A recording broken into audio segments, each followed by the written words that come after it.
want to put. Oh, it wasn't locked up. It's a fake lockout. It's a fake one. It's a fake lockout. It's a flockout. Flockout. Okay. So you want to establish him and then. Yeah, we'll do the regular open. Okay. Oh, yeah, I see what you mean. Yeah. Let me hear you, Jimmy. By the way. 1, 2, 3, 4, 5, 6, 7, 8, 9, 10. And he is on this one here. A glossy monthly magazine whitewashes its marketing campaign in a place sometimes referred to as Chocolate City. Hashtag tone deaf. Hashtag living with blinders. Hashtag racist bums. There you go. That's good. Yeah. So, and you saw you have the latest one, right? One of the hardest jobs in the world is raising kids. Throw in technology and media, and the top of your head blows off. No, Mac, you printed the wrong one? Probably printed the wrong one. So I printed one out that had everything in order. Yeah, I know. It's on my computer. I'm not okay. going to worry. No, about don't go point. print it out. No. That's fine. It gives you.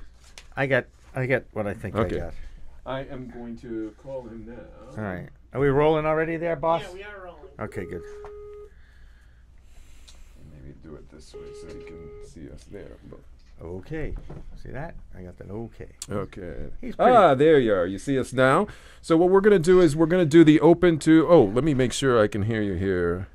Okay, you want to... Say hello, Mac. 3, 4. Can you hear me? I can hear you. But I think we're hearing him through there and not... Yeah. That's interesting. 1, 2, 3, 4. Can you... No, we hear you. We're just trying to figure out where we're getting... Yeah, so you know what? Then let's do the old school thing. Just this mic, just give me, actually, you know what? I know what we'll do. Hang on 2 seconds. I'll just take this mic here. Just put it right on the laptop? On this one, yeah, we'll just put it right on the laptop. All right. We thought we could there was something we were trying to do here, and it turns out that the audio... Okay, can you hear me okay with this one now? 1, 2, 3. Do you hear me? It's kind of hard to hear you when you got the other. Oh, okay. Too. How about? It's off. What about now? Yes. Do you hear me? Okay. I will tell you this. Push it way up. The levels are. It's. Oh, this one. Yeah. It's yeah. really low. Really low. Okay. It's cranked. What about now? That sounds good. That's now. good. Okay. Yeah. Okay, so we'll put this here. Where's our duct tape? Where's our duct tape? It should be able to pick it up. Well, let's do that. You know what? No, it's slide gonna this fall. up. No, I'm going to do this. Like that. Okay. What about now? Okay, can you give us a count again, please? 1, 2, 3, 4. Are we on? Okay, one more time. 1, 2, 3, 4. 1, 2, 3, 4. Are we on? Is this working okay? It's really How's this faint. work? Really faint. Why can't you just Turn up the laptop. The laptop is cranked all the way It's all up. the way up too? Okay. Yeah. Wait, didn't you say you did this all the time? Is it because we No. have the monitor? Yeah, it's because we have the monitor. So screw the monitor and just take the sound. But that looks kind of nice. It does look nice, but we want better sound and we want a picture too, right? Yes? No? Okay, well, let's try that. I say we guarantee the best sound possible and... 1, 2, 3. 1, 2, 3. Yeah. Okay, that sounds fine there. Let's do this then. Instead of... Okay. Yeah, get it through the board. Okay, we're going to do this. Hang on. And Here. let's unplug this. Oh my. And then that's going to look kind of... Oh, put your thingy back in. Thing back in. Is it there? No, it was there. Oh, yeah, it is there. Yeah, it's there. Talk to him. Okay, let me hear you now. 1, 2, 3. Yep. How's this now? We have you in there. That's interesting. We just learned something. Whenever you use an HDMI, it will cancel out your audio out.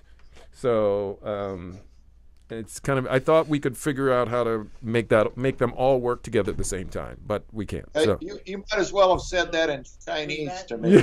you didn't know what I. Okay, well, it's a technical thing, but we have you now, and so this is good. So as soon as Jimmy finds the logo here. The source it's the lights on. No, I know, but So- I'm like, it's not coming back. Hang on.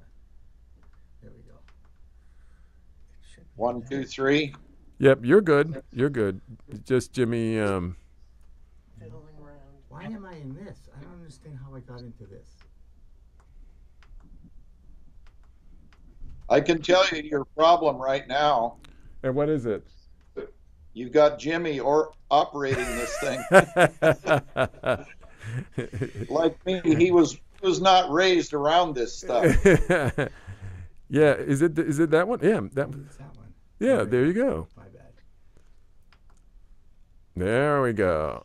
Yeah. All we wanted was a logo on the screen. right. Okay, we're gonna give the open to our show, and then we'll come to you. Okay? So, Okay, Jimmy, great. if you want to, we can just move this camera and have it also on the laptop at the same time with Dan. But for now, since it's going to be the intro, we're keeping it like that. So that means you got to move the camera back and forth. Or just do something like that. Like that looks. We'll fine. do that. All right. That I looks just wanted fine. to make sure. Yeah, I Yeah. think that's good. That looks That's fine. good. I suppose I should roll the intro. Yeah, Yeah. go ahead and roll the intro. Roll the intro. Let's Hit get it, going. Steve. Have we been streaming?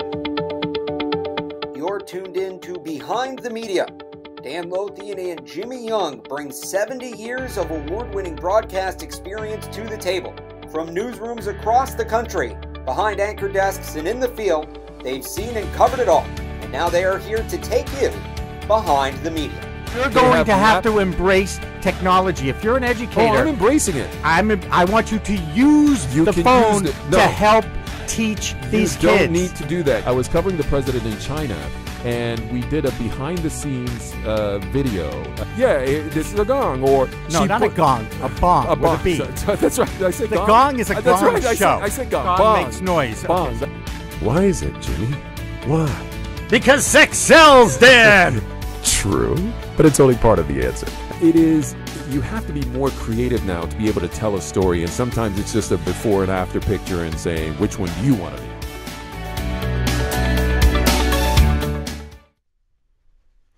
One of the hardest jobs in the world is raising kids. Then you throw in technology and media and the top of your head explodes. Mac Bledsoe joins us on the Little Part Media Skype line to discuss parenting with dignity. Jimmy? A glossy monthly magazine whitewashes its marketing campaign in a place sometimes referred to as Chocolate City. Hashtag tone deaf. Hashtag living with blinders. Hashtag racist DC people. Sorry. That's a mouthful. Yes, it is. You switch your TV to a local station to watch the news, then switch to the competition, then to another, and you see basically the same news story. Is it your eyes or something troubling on the horizon? It's probably Sinclair Broadcasting. Anyway, and bites behind the media. Quick hits on some of the other stories everyone's buzzing about, including Murphy Brown's return to primetime. Woohoo! An old TV news team in Boston makes a nostalgic return, and Yep. Fox TV settles some huge lawsuits. Big story on that. Hello, everybody. Pollen is in the air, so I'm clearing my throat, grabbing some tissue paper, and blinking the burn out of my eyes. This is no time to complain about spring. We've got too much to talk about on this episode of Behind the Media. I'm Dan Lothian. And I'm Jimmy Young. We find the interesting in media so you don't have to go digging around for it. Like us on Facebook, use the hashtag Behind the Media to engage with us on Twitter, and listen on iTunes and the CLNS Media Network. Today's episode is powered by Mack Weldon. It's a premium men's essentials brand. For 20% off your first order, visit MackWeldon.com and enter promo code CLNS at checkout. We're also powered by Little Part Media, where ideas come to life, producing corporate videos and podcasts to tell your story. For more, check us out at littlepartmedia.com or contact info@littlepartmedia.com. So, one of the hardest jobs in the world. Jimmy's done it already and sent him off, and has a career. He's making money.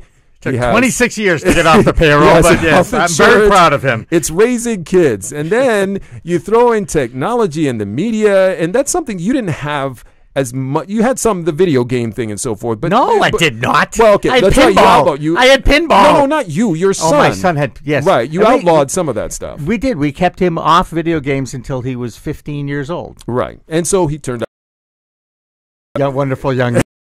all of this, First ever press conference here in Boston with such dignity and poise And at age 20 years old, I walked up to him after the press conference to introduce myself and said, I don't know who your parents are, but they did a hell of a job with you. And he goes, oh, that's interesting because my parents are teachers. And, and he talked a little bit about Mac and Barbara Bledsoe. And luckily enough, through my media, I was able to get to know these people like friends, and I still consider him a friend. And he joins us from, are you in Montana? Are you in Kalispell, Montana? I'm in Kalispell, Montana. Wow. Which I understand is one of the most beautiful spots in America, and it is sky country, and it is on my bucket list, Mac. I really want to come visit one day. Well, we're only 20 minutes from Glacier National Park. I was just there. Well, not just there. I went there for 3.5 years ago, and I hiked up to one of the only lakes where you can see glaciers year-round, and I jumped in. Yes. One of the craziest things I've ever done. Yeah, cold water. It is very cold. It is very cold. So when we were getting ready we did a conversation with you prior to this program, and I was fascinated by some of the things that you brought up, including the fact of how the questions that you get from parents have shifted in terms of priority from some of the old school questions to some of the things we're talking about here today. So if you can put all of this into context, what were some of the more frequent questions that you were getting from parents when it came to raising their kids? Well, the top two have always been, we've been doing this for 21 years, and we're doing it non-professionally for the previous 32 years, and the top two have always been sex and drugs, or drugs and sex. And then other things that have vied for making that list. And I would say about 14, 15 years ago, technology has jumped into the fray as one of the top questions we get. And I wouldn't be surprised if we actually did a digital count that it's the most prevalent question we receive now from parents. Wow. And what is that question? Specifically, what are they asking? How do you raise children in the modern digital age? How do you deal with social media, 250 channels of satellite television, the internet, so on? How do you raise children in that era? And I will say my answer to people is very simple. Turn it off. Gets down to No. yeah, it gets down to how do you make good decisions? Everybody sees the world through their own little peephole, and through my peephole, it says that virtually every problem we have in America can be traced back to the home. That's so true. And just to show you where my bias comes from, when this digital thing showed up, we partnered with a technology company trying to offer parents a logical solution. And they had developed a technology that you could put on your children's cell phone, on their iPad, on their iPod, whatever, that allowed parents to, if the child visited a banned site or a child used a banned term, it would pop up a real-time message board on the parent's computer. All right. So an alert. They knew where they were going, what they were doing. So the parents could then enter in real time the conversation or the search that their children were doing or what they were saying in text message and so on their computer. So the parents could say, well, hey, I thought we said we weren't going to say this or do this. Let's talk about it at dinner. Well, they got together 400 kids. I don't know exactly how they got them together. I think it was a youth conference. Anyway, they gave these kids they put the technology in all their phones. And they asked the kids to see if they could defeat it. It wasn't 20 minutes, and they had defeated the technology. All the thing did was search sequences of letters. Right. So if you want to use a banned term, Just misspell it.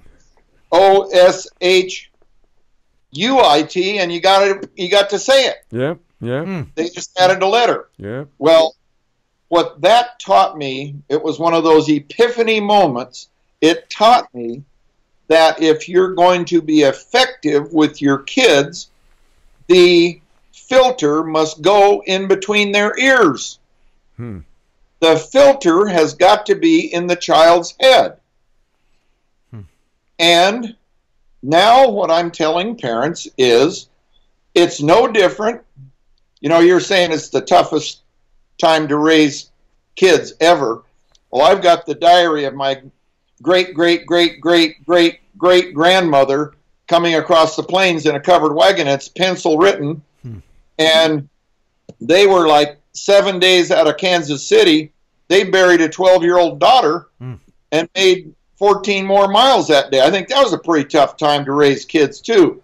We can make it tough by what we say to ourselves, but the fact is the modern digital age allows us so many more tools to teach the simple values, morals, ethics, spiritual beliefs, and so on that we want kids to use in making great decisions. They have access to more information, certainly, than that 12-year-old daughter had coming across the plains. Right. And the fact is, if we think about it, what we must have is the idea in the heads of our children before they make the decision. Which means the parents have to educate those kids about these issues and how to use it properly and make sure they understand the differences between right and wrong. Yeah. And, Yes. educate themselves, too. Right. You always talk about that, yeah, Jimmy, where the that's right. parents sometimes, they don't quite understand it Nope. yet, so it's difficult for them to educate their kids about something they don't quite get. Absolutely. We have 5 rules in our Parenting with Dignity program. And the first rule says, end any criticism with a positive statement of expected behavior. Put in simple terms that guys like Jimmy can understand. Tell them very simply what you want. Right. And that sounds so bloody simple, but the fact is, you've got to tell your kids in behavioral terms what you want them to do, not what you don't want them to do or what you want them not to do. Telling a child what not to do is as stupid as me sitting here right now telling you two bright guys, do not kick elephants. I was thinking about Now- that. Never. Now- I love my elephants. It's my college mascot. You know that. Tough Jumbos. Jimmy, you But kick pay Republicans all attention the time. here. When I say do not kick elephants, Yes. what is the first picture comes into your mind? A And- damn elephant. Right. Right. Yep. And the last thing you would have ever thought about today until I told you to not do it. And if I tell you to not do it 10 times, guys like Jimmy are going to go, hey, there must be something to this kicking elephants. I'm going to go figure out where I can stand and get away with it. Are you saying that I was a stubborn child? Yes. No, you were But inquisitive. notice He wanted to explore and figure things Yeah. out. So if you told him not to, you No, know, I did it. makes Absolutely. He's sense to go 100% figure it out. right, by the way. Go ahead, Mac. But please notice this, that in saying do not kick elephants, you have no clue, none, zero, any idea about what it is I might want you to do. Right. So we must be teaching kids what it is we want them to do. The basic core principle of parenting with dignity is that the ideas in your head rule your world. But the ideas got to be there before Something the happens. decision-making situation comes up. Jimmy, I'm glad you used the example of Drew at 20 in his first press conference. Yeah. I had taught him clear back when he was a sophomore in high school and coming up to start for our high school team. I told him and instructed him. I said, young man, do not ever get yourself in the presence of news media who are asking you questions without having already figured out what your answer is going to be. Mm-hmm.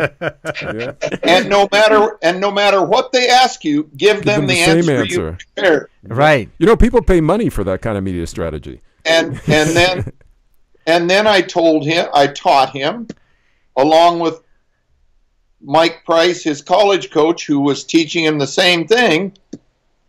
I taught him always give credit and take responsibility. So you always give credit to others and take responsibility for what's wrong.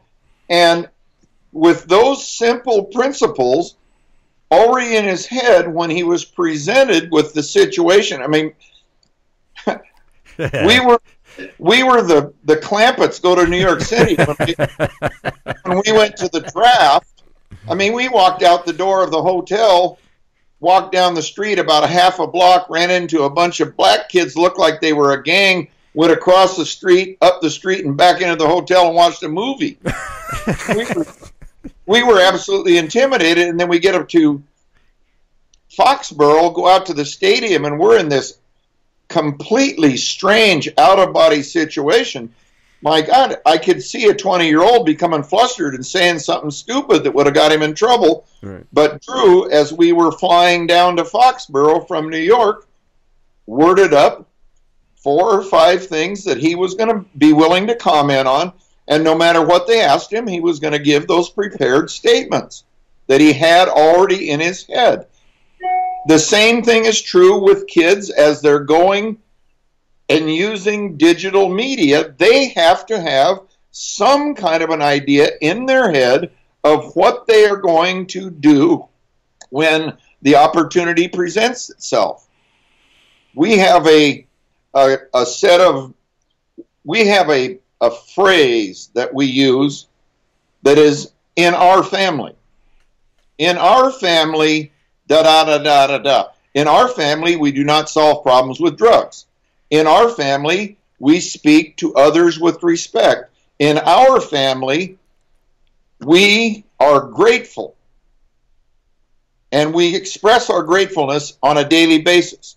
We get those ideas in kids' heads, and those become the ideas that they make their decisions with, and those come out in their behaviors. The same is true with the use of social media and technology.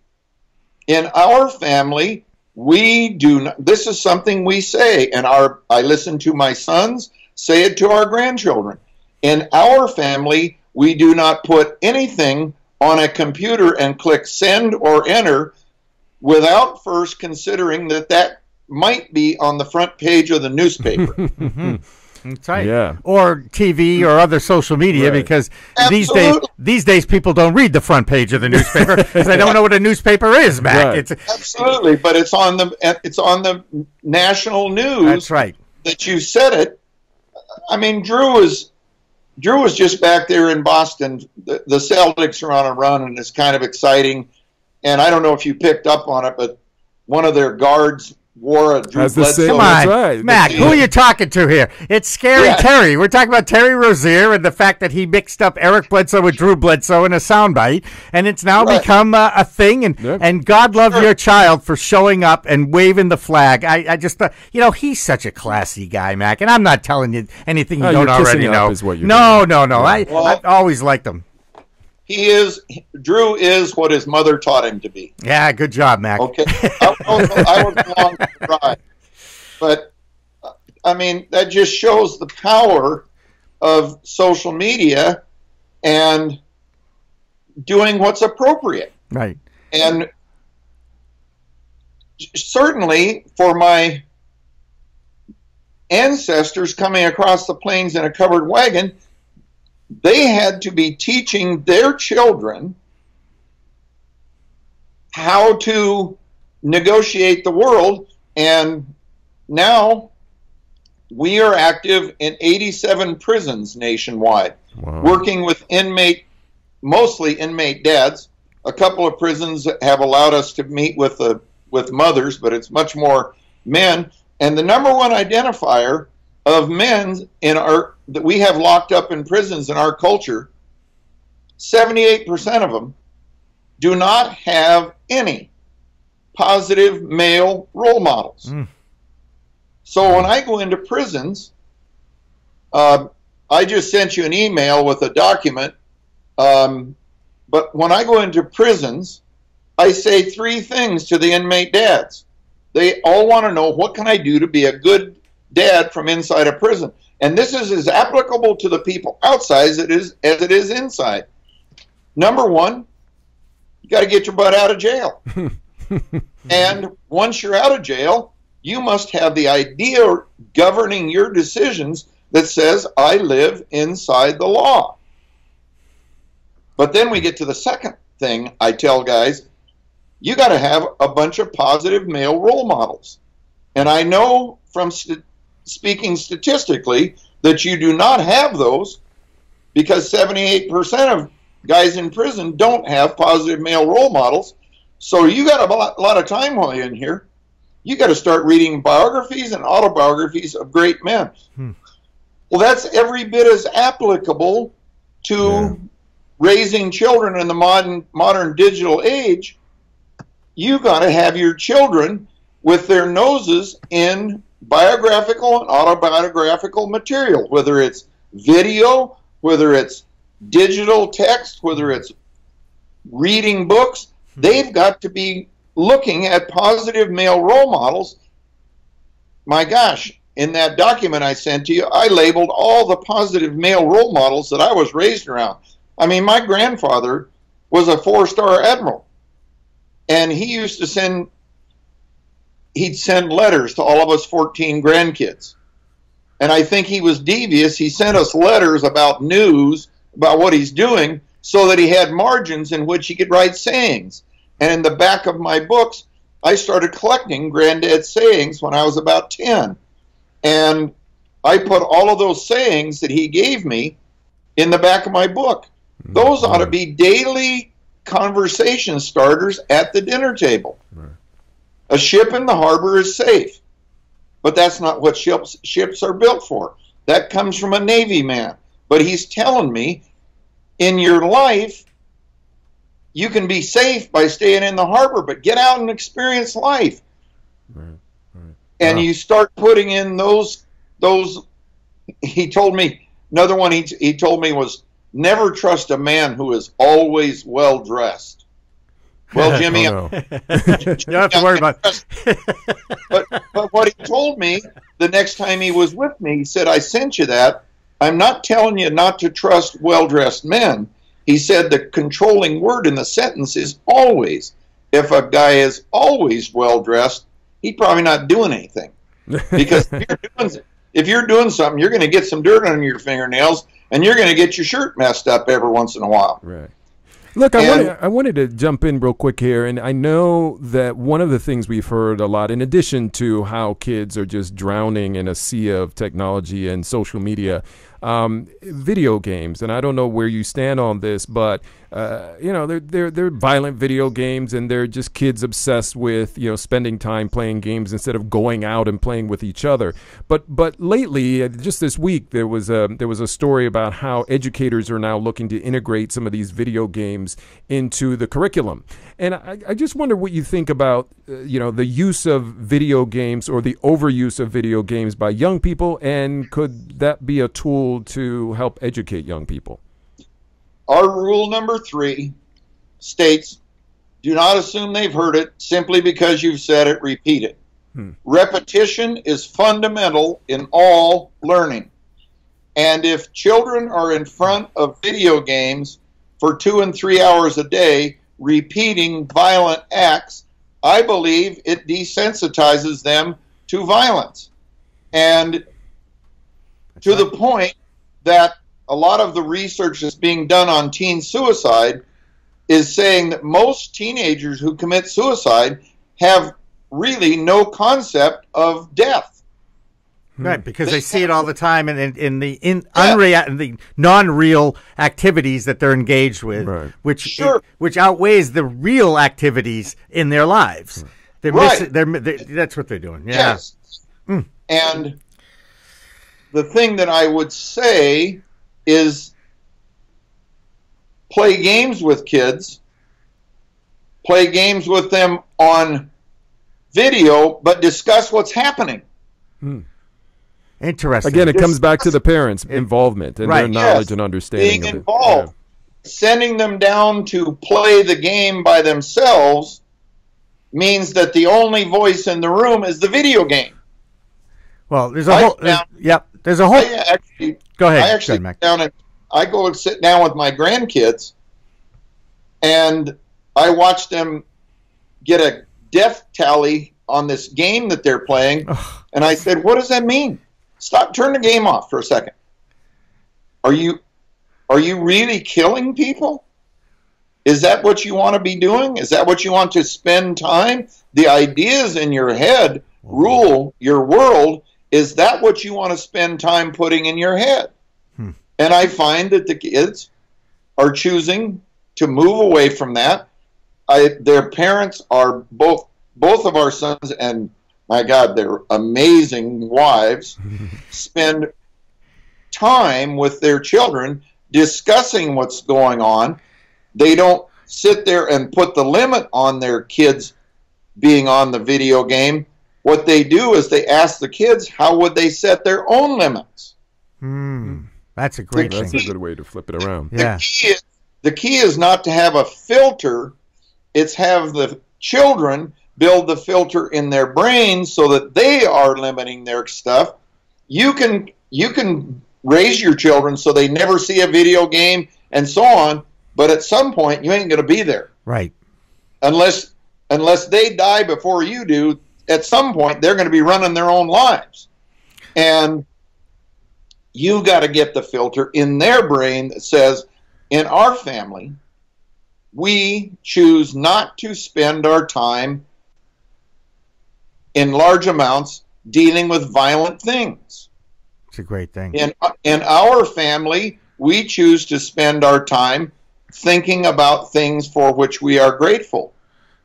Both of our sons and their families, every night at dinner, they talk about what was your biggest high today, your biggest happiness today, for what are you most grateful today? What was your biggest low today? Yeah, we do a similar exercise. Yeah. But you're a great parent, Dan. Well, I don't know. I wouldn't go that far. I'm just trying. Right. They sit at the dinner table and they discuss. Do you want to know the number one identifier of children in America who negotiate modern times drug-free? The number one identifier? They come from families that eat dinner together. That's right. Yeah. That's right. And that's so rare, Mac. Unfortunately, that's so rare now because, we have a lot of stress on these parents who have to work maybe one or two, if not two jobs each to make ends meet and what have you. I do want to... Jimmy, Go ahead. I'd like to interject a correction in your statement. I appreciate They don't have to. They choose to. Okay, you're right. And that's a big thing. When our kids were growing up, until they were both in school, my wife was home full-time as a mother. Yep. We drove a broken-down Volkswagen and lived in a 10-foot wide trailer house. But by God, we'd never been any happier.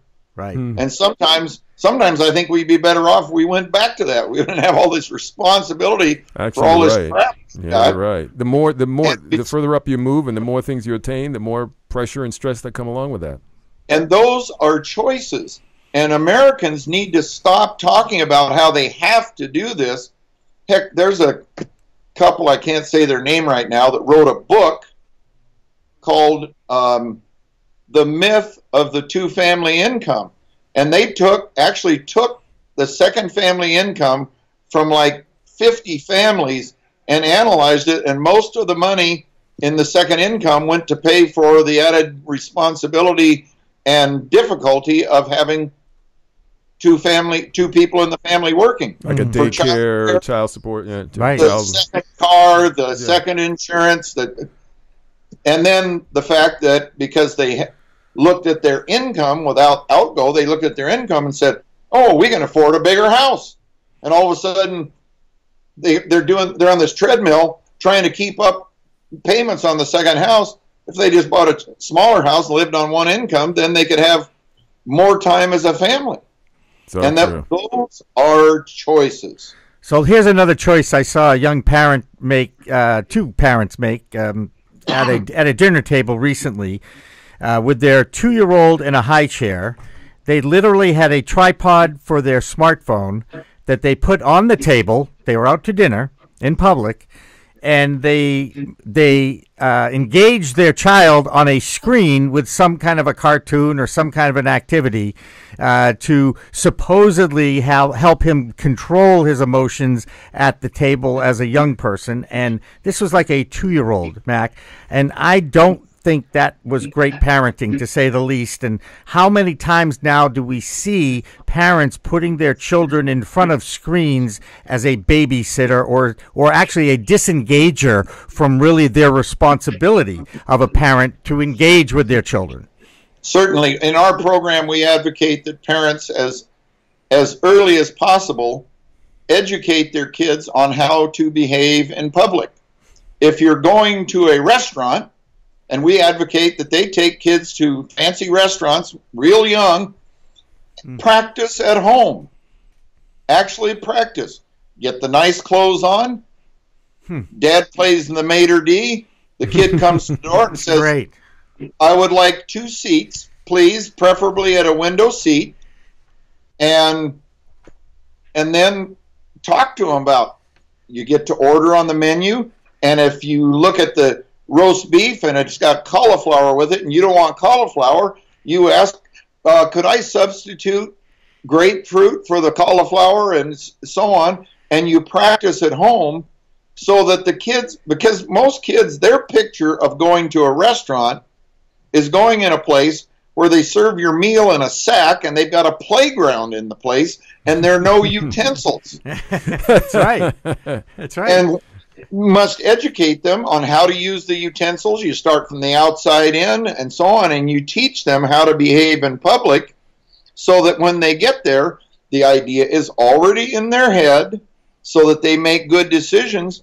And my gosh, you watch parents who have done that with their children, and I keep using our sons as examples, but going out to dinner with our grandkids is a pleasure. They know how to, before we get to the restaurant, they decide which one's going to be the spokesman for the family. Little Molly, at age 9, the last time we went out to dinner, and she was in tow, she got to be the spokesman. So she walked up to the maitre d' and said, we would like seating for 7, and we'd preferably like to be away from the door. And this guy, and seats us, and then may we have menus, please? And before you leave, we would like to order drinks. And it just, it's so amazing, but she's been taught how to do that. Yeah. It's so funny.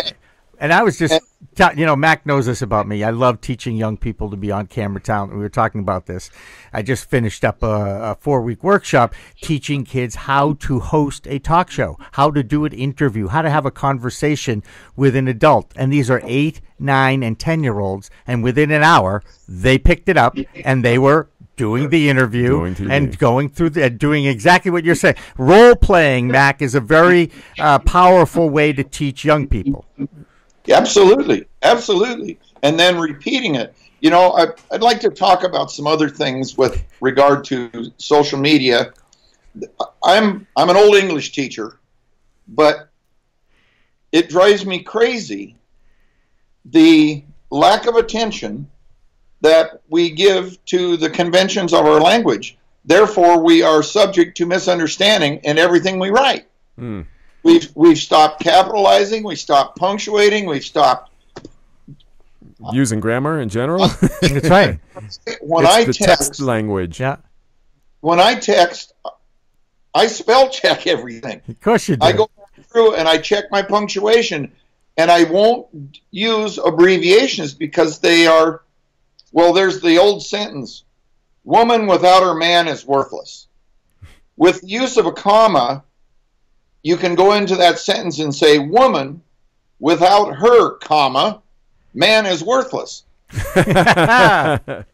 Or you say, woman, comma, without her man is worthless. Or you say, woman without her man is worthless with no commas, and then it's up to somebody else to decide. One of them you're saying women are worthless, the other one you're saying men are worthless, and the third one is totally ambiguous. Well, in the days of our hashtag Me Too or whatever the hell it is, you can get yourself into some deep, deep crap without proper use of the comma. That's right. You're right. Hey, go ahead. Go ahead. We need to be teaching that stuff to our children on a daily basis. Repetition is fundamental. Talk to them. Teach them.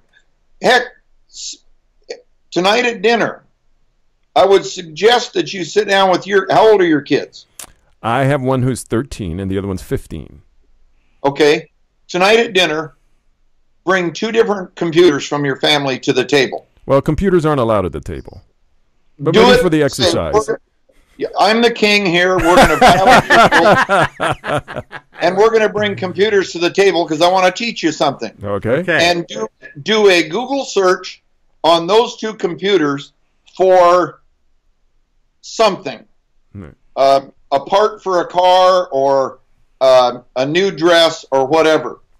Or search for a meaning of a term on Google on those 2 computers. And then compare what you come up with in the search. You come up with different stuff. Mm-hmm. Right. Yep. Because they are monitoring what that computer has done. Where it's been. And based on its whatever. Artificial intelligence. Yep. Go ahead. Yep. It's giving different feedback to the different computers. And teach them that there's somebody watching every single thing you do. Teach them about search histories. You can delete your search history, but by God, the police can go in with a search and they can go look at what that computer has done for its entire life. And somebody's watching and someone knows. I mean, golly. Just recently, there was a college football player who committed suicide. And going into the search history, they found he had done a search on ways to kill yourself. I think, Mac, are you talking about the Washington State quarterback? No, it wasn't him. Okay, it was somebody else. Okay. Another college athlete. Yep. I'm not privileged to use name or that's fine. Whatever, but the kid had done a search.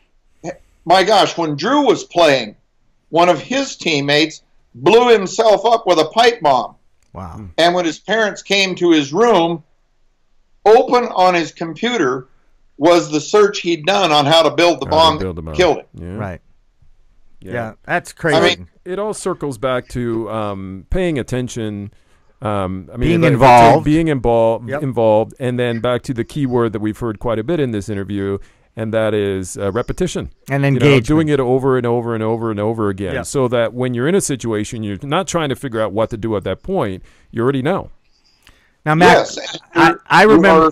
Go ahead. Your repetition has got to be on values, morals, ethics, spiritual beliefs that you use in making decisions. And for those inmate dads, the third thing I tell them is, you don't have to be a genius and figure this all out for yourself. There are a lot of really smart people who have written books on how to be very, very successful and how to make great decisions.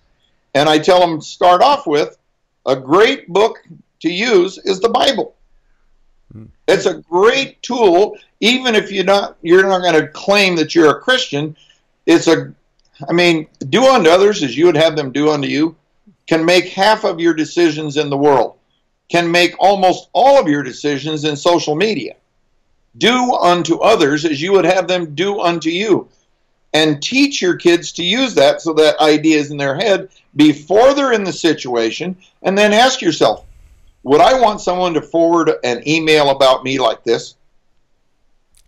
I got one for you, Drew. Sorry. Sorry, Terry. Sorry, Terry. Jim, Mary, All right, Frank. Mac. One of your teachings, and it stuck with me when I first met you, and I use it to this day, and I think you and I already talked about it earlier today, is the constant message of love. I loved the fact that you used to put sticky notes on the bathroom mirrors to say either sayings or just, hey, have a great day, I love you, Dad or Mom. And that has stuck with me forever. Well, in my book and in our video course, we identified 10. We think it's so important. We took 2 full hours of our 9-hour curriculum talking about love, and we've identified 10 simple ways that you can communicate love to your children. Yes, you can say it, but then you can write it, and you can play it, you can make it, and so on. Right. And there's so many ways to express love to kids. Go to our website and check it out on our 5 rules. Rule number 5 is to communicate love. And remember this, in communicating love, the time you feel least able to say it, to express it, when your kids have just messed up, I got to pick each of my kids up at the police station once. I remember one of those. I know what this story. It was in the book called Do the Right Thing. Yeah, and Drew was what? 9? 7, 7 9 years old, something like that. Yeah. And he and his little buddy started a fire in the vacant lot behind us, and it burned down the whole lot, or the whole block. Luckily, there weren't any houses in that block. But the sheriff came by, and he winked at me. He said, maybe a ride downtown might be a good thing. And Drew got to go down there. But both of my sons told me that when I came to the police station to pick them up, the very first thing I said to him was, this hasn't changed anything. I love you. You're of me, and I'm of you, and I love you. And both of my kids said that was the day they believed me. Wow. Because they felt like they had done the most to let me down, and it was at that time that I chose to express my love to them. I pulled them to me and hugged them and whispered in their ear, hasn't changed. I love you. Hey, Mac Bledsoe, I love you, man. Oh, and I man. love Like reconnecting with you. I could talk with you for hours and hours and hours. I feel like I have a degree in parenthood after this. Well, at it's least a just certificate. beginning. It's This just was beginning. amazing. And tell us where we can find it again. Give a plug out to Parenting with Dignity. It's just parentingwithdignity.com, no capitals. And you also go around and do speeches and are involved in public events. Could they go to the website and find out, or how else can they book you? They can find me on the website, and no longer can book me on the website. You got to call me directly and talk to me. Wait a second. They have to actually use a phone and converse on a phone? Is that what that thing is for? I didn't know that it can actually make a phone call. Sorry, I'm being facetious. And we now our curriculum is a 9-week course on video. It's available on DVD from our website, and now, as of 2 weeks ago, it's now available as a digital download. That's great, because I still have the VHS version. I want you to know, I still have your tapes. Yeah, and it does you as good as a bunch of blocks of wood, because you don't have a DVD or I still have a VCR. Actually, it costs you money to get rid of those things because you can't throw them into a landfill. They want you to. Nobody will take them. I tried to donate some old VHS tapes, and nobody would take them. Wow. So anyway. Tell me about it. Yeah, we have about 6 pallets of those things. Maybe someday. Keep them long enough. Maybe they'll be worth something. Every guy at Bristol County, Massachusetts, the Sheriff Tom Hodgson down in Bristol County, yes, sir, at their branch of the Massachusetts State Penitentiary, every guy that graduates from our course gets a set of VHS tapes. Thank you, Mac. It was so good, great, wonderful. Told you he'd be a great guest. I know. We have to have you back on again. Yes, we will. Hey, let's do it again. Yeah, this was great. Promise. Thanks so much for joining us. It's been a pleasure, and just like to say a thank you to the sports fans of the greater Boston area for the way that they treated our son while he was there. He counts that as where he grew up. Wow. He got there. He said, I was just barely out of my teen years, and when I left, I had 3 children. And he said, I became a man while I was in Boston, and that community welcomed me in such a way that I felt very included in everything. And I think all the kids were born in Boston? No. 2. One of them, he has 4 kids. Oh, excuse me. Sorry, I forgot. Yeah, 3 were born there. 3 were born there, which Okay. they will have That was forever. I mean, I was born in Newark, New Jersey, and I admit it. I'm okay, sorry. so I'm sorry, Jimmy. So that explains it everything. makes it does. Mac Anyway. Bledsoe, terrific seeing you. Thank you Please, very much. best to Barbara and everybody.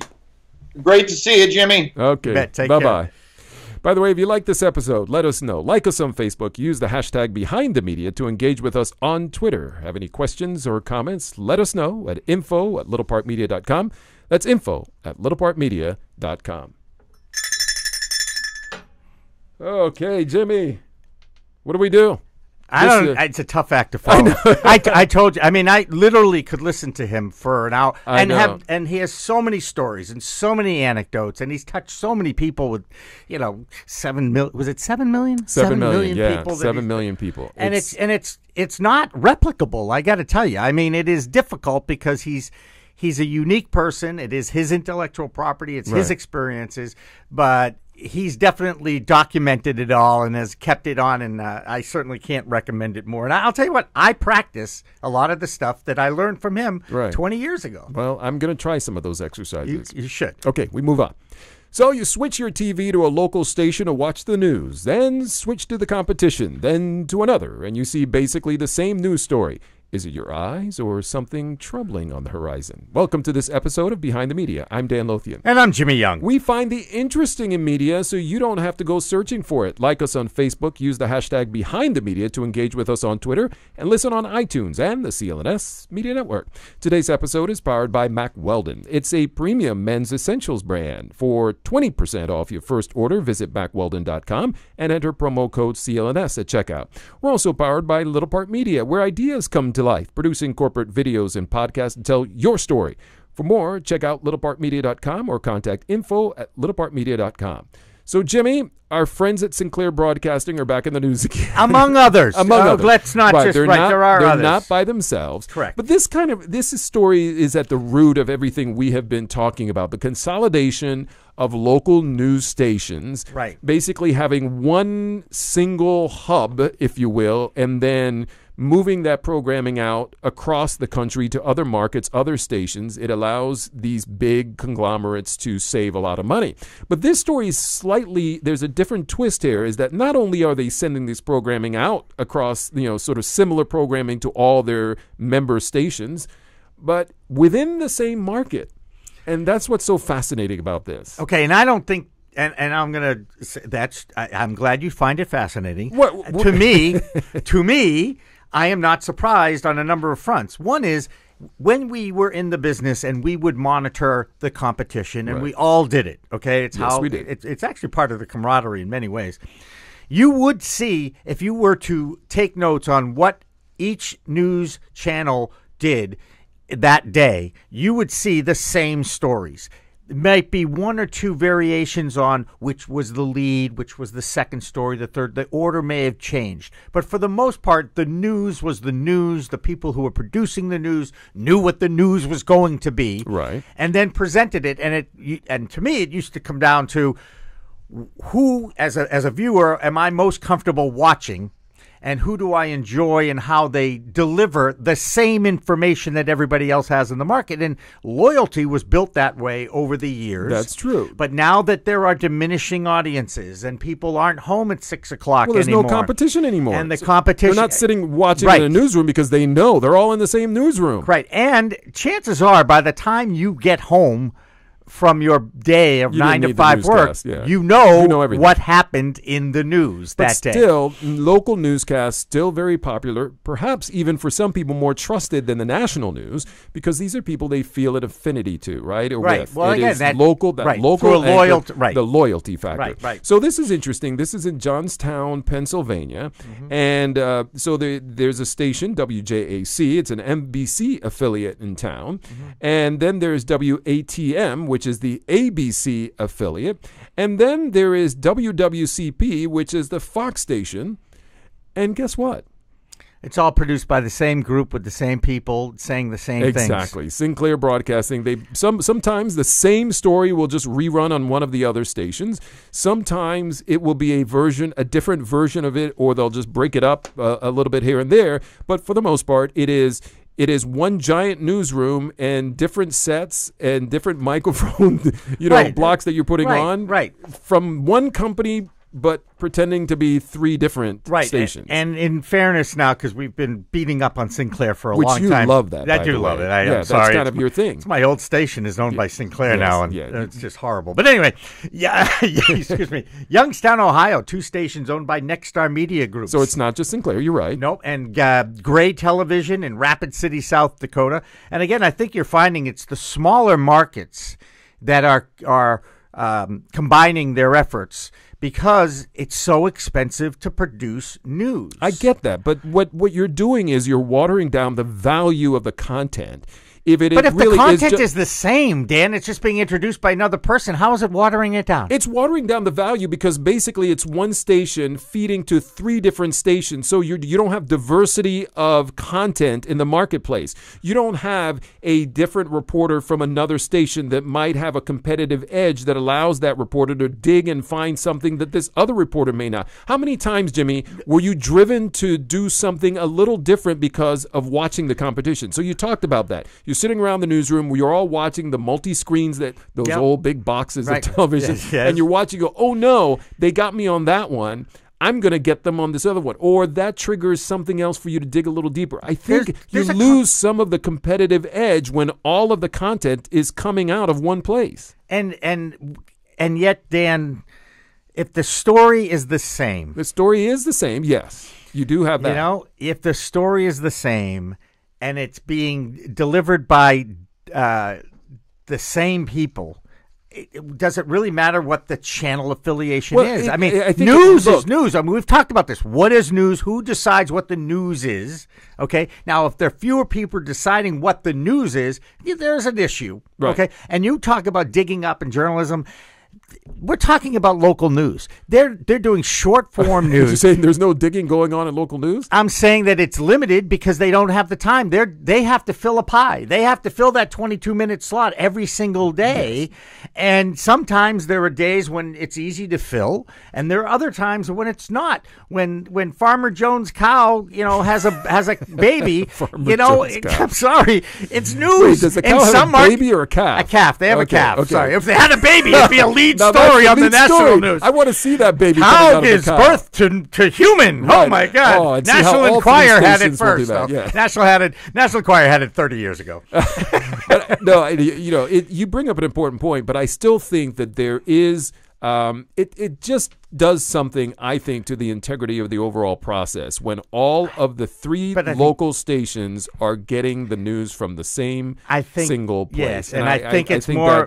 And also, what if there's the political bent of ownership, right? So now all of a sudden you have one more conservative or more liberal-leaning network, a group that says, okay, well, there isn't just going to be that one station in town. It's going to be all 3 because we own them all. And so there's the influence of that. And in this, there was an article that I found when we were going through this story where people were complaining that stuff isn't being covered now. It has to be breaking news before stuff gets covered. Why? There is no competition. There's no need to really compete to go and cover some of the local stories that you need to cover because of this new, I'm going to put you as I'm going to make you in charge of a newsroom. Okay, go ahead. Okay, well, in your market that everybody's going to be covering the same thing, or even it's your staff. You're all going to, it's 3 different stations. How would you, as a news director, differentiate your station from others, given the fact that you still have the same 22 minutes and 30 seconds to fill every night at 6 o'clock? Well, I mean, it's you have to look at it as a story by story or case by. Sometimes you say, well, what we're going to do is we're going to do more health coverage, or we're going to do more consumer-driven coverage, or we're going to do more investigative, or we're going to do, instead of just one story, which is the nuts and bolts story, we're going to do the sidebar, the bounce piece, if you will, which goes in depth, right? Well, that's what I was going to say. So couldn't you offer longer form stories on one channel? You could, right? But they're doing basically the same thing. And my issue is that when you have competition, then you do drive yourself to ask that very same question that you're asking, which is, how can we differentiate ourselves from the competition? What can we do that will give us the upper hand? What can we do to win back some of the audiences that we've lost? Those are the competition is always good for the product in the end. And what's good for the product is good for the people at home, the consumer of the product. And that's the problem that I have with all of this. Right. I just think that you've been seeing the same news on different stations in the same order for generations. And I think the differentiator always was the personality. And now, if you're just reporting facts, and this was a horrific crime that happened at this location, and this was a fatal car accident over here, and here is a local professor or teacher who was awarded the Nobel Peace Prize, or whatever the stories of the day are. For the most part, they are the same. They're the same. But I remember that when I was coming up through the system, there was a news director who would watch all three stations, which they all did. Mm-hmm. And when my story came on, he would look for what did Dan do that was different from the competition. And that's how you would get your herograms. It's like, oh, you know what? Those people, everybody went with this angle. You had a better angle. Or one of the things I used to talk to journalism students about is when everybody had their camera focused on the PIO, the public information officer who was giving the press conference. The soundbite. Soundbite. I was looking around to see who was watching, to see, is there that second story or better story? Maybe I'll find that eyewitness that everybody missed because I was looking in a different direction. And that's where you can get better journalism. And watering it down by having it all come out of the same hose is a bad thing. And that's why you have all those great broadcast journalism awards in your office. Yeah, and it's a great tidbit for those who might want to get into the business. There you go. So. And for more, sign up for my... No, I'm just kidding. There you go. Sign up for your course online. I think this is probably just part of the overall death of local news. And it's the last attempt to try to figure out a way to make it survive. I think what Channel 5 does with Chronicle in this market... One of the few in the country that can still do that kind of programming in front of audience. Long-form journalism about interesting human it's expensive. Interest. It's expensive, but they keep that show alive. It has a great audience. I'm pretty sure they syndicate it nationally now, too. I don't know. I think they do. It's because they're very local stories. Right. Most of the stories are hyper-local. Right. So it may not really resonate with the rest of the country, but it certainly resonates in New England. Yes, it does. If you like this episode, let us know. Like us on Facebook. Use the hashtag #BehindTheMedia to engage with us on Twitter. Have any questions or comments? Let us know at info@littlepartmedia.com. That's info@littlepartmedia.com. So for those of you watching us on Facebook Live as we stream, Jimmy, we didn't tell anybody we were doing it on a Thursday either, so I doubt anybody's really out there. But if you are, I think we're going to skip to the end here because we went long because we had a wonderful guest with us, Mac Bledsoe. There was just so much great information that we just couldn't shut him up. Yeah, I mean, he's compelling. He really is and when he gets in front of people, it's amazing. You almost hang on every word. You can see why he was such a good teacher. And don't forget, he coached Drew in football. And we didn't even get into it. I've talked to him about coaching your own son and how challenging that is because you don't want to give them any special preference, yet there's built-in special preference. There is. You're right, Jimmy. Are you ready to consume some bites behind the media? For those who can't eat the whole meal, we're serving up just a few little pieces. I'm Dan Lothian. And I'm Jimmy Young. This is Behind the Media. Like us on Facebook. Use the hashtag Behind the Media to engage with us on Twitter. And listen on iTunes and the CLNS Media Network. Today's episode is powered by Mack Weldon. It's a premium men's essentials brand. For 20% off your first order, visit MackWeldon.com and enter promo code CLNS at checkout. We're also powered by Little Part Media, where ideas come to life, producing corporate videos and podcasts to tell your story. For more, check out littlepartmedia.com or contact info@littlepartmedia.com. So the bites, Jimmy. The bites. To the bites. The bites. Murphy Brown. Did you watch that show back in the day? I did. I Wait, did. wait. Well, let me put it this way. Hang on I a second. did. Well, because it was early 80s and I was in the business. Was it early? No, it was later. It wasn't early. Well, if it was after 81. It was after 81. Because I wasn't watching TV involved until with a after sportscasting career in Portland, Maine at the time. So you blew off. So I would Brown see because it, that's news. I'd see it on care. one of those. I'd see it on one of those monitors as I go hurrying around the newsroom with my various tapes, taping this game and that game, and taking notes. And because I had no producers, you had to do it all yourself. Right. I did not have time on Kinda my dinner like break. That's right. Well, no, I have plenty of time now to watch that kind of. But I watched a few of those shows, and I like Candace Bergen too. Oh, I mean, man, she was it was terrific. It was my favorite show, and Yeah. part of the reason was I was starting off my career, Yeah. and it was neat to watch. Oh, that's what happens in the newsroom. I mean, they had consultants who were from the news business, and they would try to be as real to life as they could. And I was always fascinated by that show. It was live. Every episode was exciting. You couldn't wait for the next week. Did you watch Aaron Sorkin's Newsroom, this miniseries no, on I didn't get HBO? into that. I watched it, but I didn't get into it. I thought it was true. I thought it was good because it was very. Yeah. It reminded me a lot of those days. Let's just say. Well, perhaps because for of me, the personal interactions behind Right, the scenes, not right. necessarily the. I think it was more excited. It was aspirational for me at the time, and now that I've sort of seen how the sausage gets made, I'm pretty cynical about the whole thing. Yes, you are. You know me, Mr. Cynical. But anyway, the reason we're talking about Murphy Brown is because They can't come up with anything original, so they're redoing a lot of these shows like That's Roseanne pretty now much, and yeah. Murphy Brown. Yeah. Murphy Brown, yeah, it's coming back, except this time there's a slightly different twist. The returning characters who anchored the magazine FYI in the original now have a morning cable news show called Murphy in the Morning. And the twist is that Candace Bergen's character's son is on a rival morning show. So a little twist to something that we're all quite familiar with.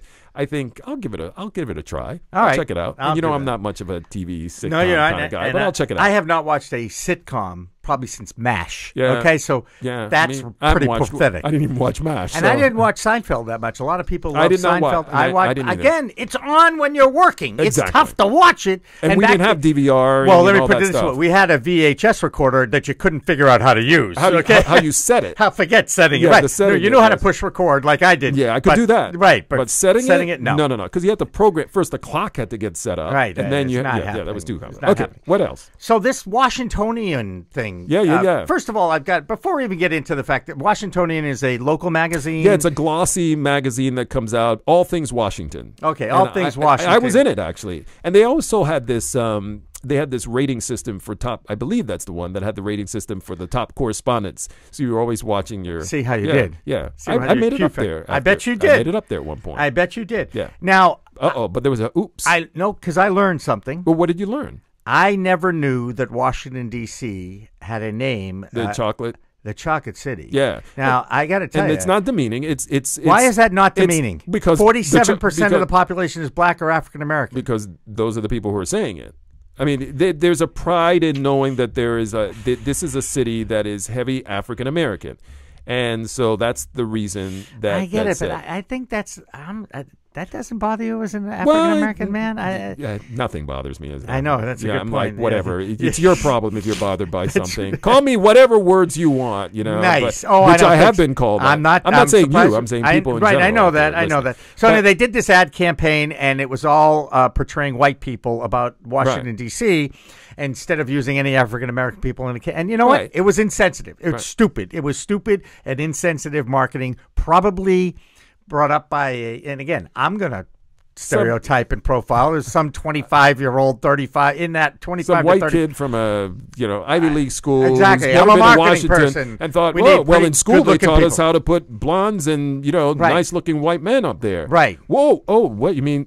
We have diversity in this city? Yeah. You mean we got to include that in it? It was In the a bad yeah, thing. Yeah, bad. They have Since dropped apologized. it. They've apologized. Yeah. They've dropped it, and I They don't. were called out I, on social I media. don't like the Washington football team's name, and I think that the Chocolate you always City come back to that. is really bad. I'm sorry. I'll never okay. say it again. Okay. Hey, don't. Okay, it was just I put 'cause it in read quotes. I know it. It's I know. You should have said quote unquote.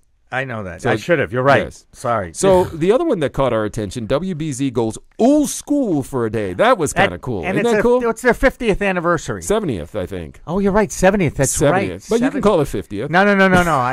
I wasn't around for all 70, but I was around for 50. Let's just say. So think that's what this I is- remember. But I it's a think this great- is innovative. There are a lot of, I'm always sitting around going, that's really cute. That's been done 1,000 times.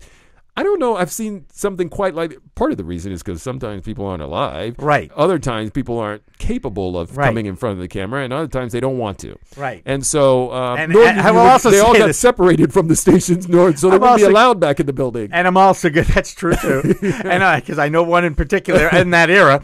But HD is also kind of scary for older people. Oh yeah, let's you're just right. say. Oh yeah, you can see every Yes, you can. wrinkle, Wrinkles. Wrinkles, Wrinkles everything. and that's never So good. anyway, WBZ, for those of you who are not in the Boston original area, New England television station. exactly. It is one. It's a powerhouse. Has been, and although Channel 5 came along and was, I think, continues to be ranked above BZ, but nonetheless a respected long station. here Every in the house Boston in area. Boston, and I grew up in WBZ. one, was everybody had, you were either Channel 4 family Right. or Channel 5 family. Exactly. Channel 7 did not exist. They did not You'd exist. Never No. watched it. It was not. Yeah. And that's how the gangs were divided. Channel 4.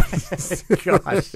It was. Oh, actually, BZ is blue and Channel 5's logo is red, so it was the Correct. Crips and the Bloods. So, man, we've gone down a bad road. That's here. a bad road. Yes, I we gotta have. tell you. But anyway, so the long-time star anchor lineup of decades on the station: Jack Williams, Liz Walker, Joyce Haywick, who was the entertainment reporter, Love Joyce. Bob Lobel, who's a friend of yours, Yep. and Bruce Schwegler, who was the weather Weatherman. guy. Yep. They're all coming back as part of a special feature on one night the early. We are today. streaming Yeah, this we're live streaming it on Thursday, so we today, can date this. but yes. you can go. So I'm guessing you can go back now. If you're listening in Dubuque, Iowa, you can click and go on their website when you hear this, and you can probably watch them doing their news as part of a segment. Yes. So they'll do it in 2 different newscasts. But I think it's innovative. It's a great way to celebrate the past while still honoring the rich history that they have with these folks who are It's still great. with us. It is So it's a kinda celebration of careers and lives. And if you are listening in Dubuque, Iowa, send us an email because I want to send you something to help you get a life. By the way, marks the first time in 20 years that the 5 members of the news team from the 80s and the 90s are all back together at the station.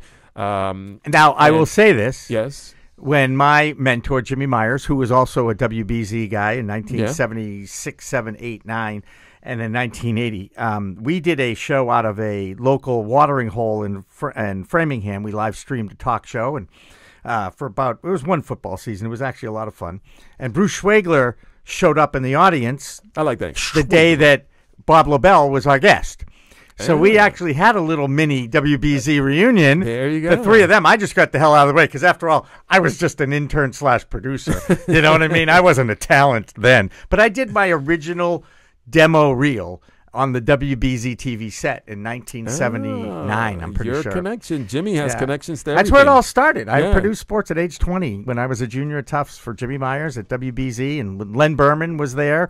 And then when Roger Twible came in, and Who happened to be the brother of my former news director. and Jimmy Myers got passed over, it was not a pleasant scene at WBZ, let's just Sometimes in local news, it's not a pleasant say. No, scene. it is. No, it's not. Hey, this was a great show. We enjoyed it. I Oh enjoyed gosh! it. I And I'm always glad enjoy it. I'm glad you got to meet Mac, and now Yeah, you this see is why great. I rave about him. Yes, you rave. And you I like to rave. and he was totally an influence on my parenting style too, with my son. Well, and I to think this some day, of his stuff will probably leak into my parenting style now. good.